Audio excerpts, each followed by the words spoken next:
So my name is Crystal, and I am a parent at PA Virtual, and I have 3 children, and they are in 9th, 7th, and 5th grade, Cassandra, Shane, and Silas, and we love doing cyber school.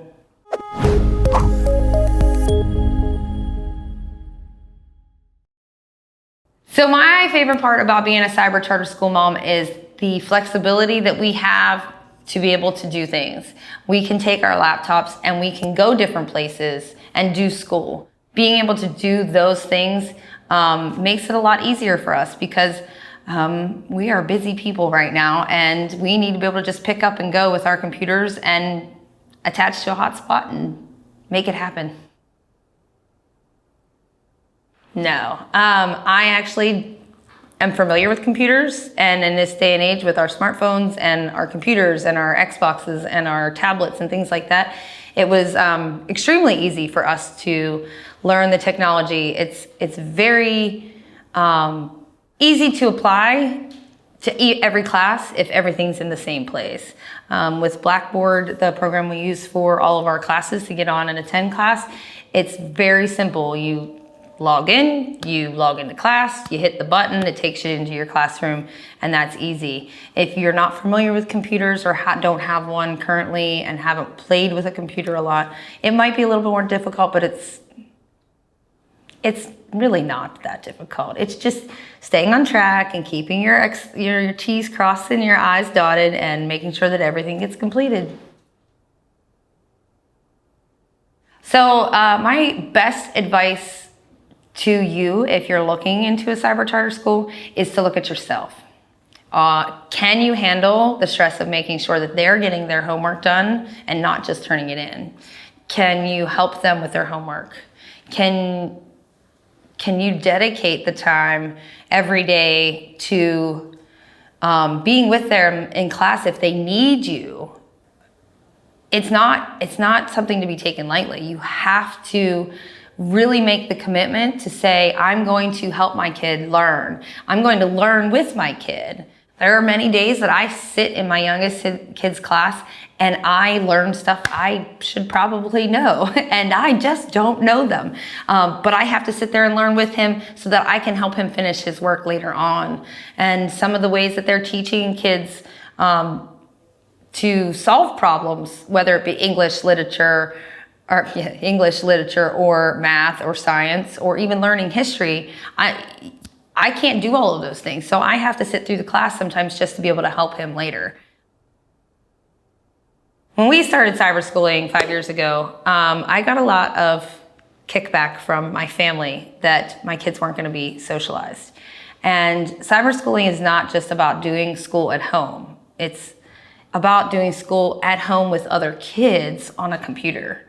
So you're still attending a class with kids and a teacher, and they're still able to have that interaction with other kids and do group projects and partner with another child to solve a problem, but it's not hurting their socialization skills at all.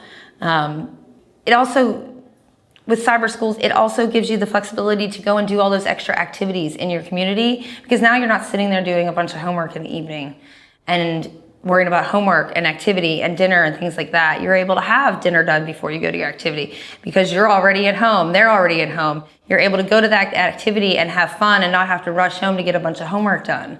And if you have an away game or need to travel, again, for something, you can take the computer and you can go and you can do those things. My kids attended a brick and mortar school before we went cyber, and they had that great foundation, but they like that they can get up and they can go to the bathroom between classes and they can grab a snack and they can get a drink, and if they want to take a break and 10 minutes and run around outside, they absolutely can. They're not given that freedom in a brick and mortar school like we can give our kids, Is it for everybody? No, but if you have good time management skills and can manage to take care of everything, then hey, do it. So one of the challenges that we face as a cyber school family is time management. How do you fit everything into the day? How do you make sure that you're attending all of your classes, getting all of your homework done, attending enrichment if you need to, and then on top of that, making sure that everything else that needs to be done is done. Now, if you only have one child, that's great. I have three, all in different schools, all in different grades, all doing something very different with their days. One child may have class at 8 o'clock and one child may not have class until 10. And then they may all have breaks at different times. So one may want to watch TV in the living room while he or she is on the break, and the other ones are in class and they're like, but I really want to watch what's on TV.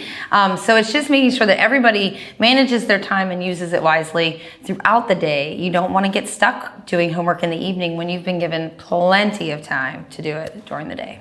Even though we have small challenges now, they were big challenges when we started. It was difficult having 3 elementary school children in school at the same time, all starting cyber school. It was crazy. So we had to learn really quickly how to manage our time and stay engaged in class. Mom had to learn really quickly, what am I supposed to do? And luckily the teachers are really good at making sure mom knows what she's supposed to do and making sure the kids know what they're supposed to do. And most of the time the teachers do a good job of keeping them engaged, because even though they are on the other side of that computer, they know when the kid is not paying attention, they know when the kid is not reading their book, and they know when the kid is not in their Google documents. So they're calling on them to be like, why are you not in there? And so the teachers do a really good job at helping keeping them engaged, but sometimes they get, they fall off and they're like, oh, what is that? And, and you as the parent and learning coach need to be able to pull them back in and set them back down in front of that computer and get them done. And that's where the list comes in, as the learning coach, having them, this is your responsibility for today.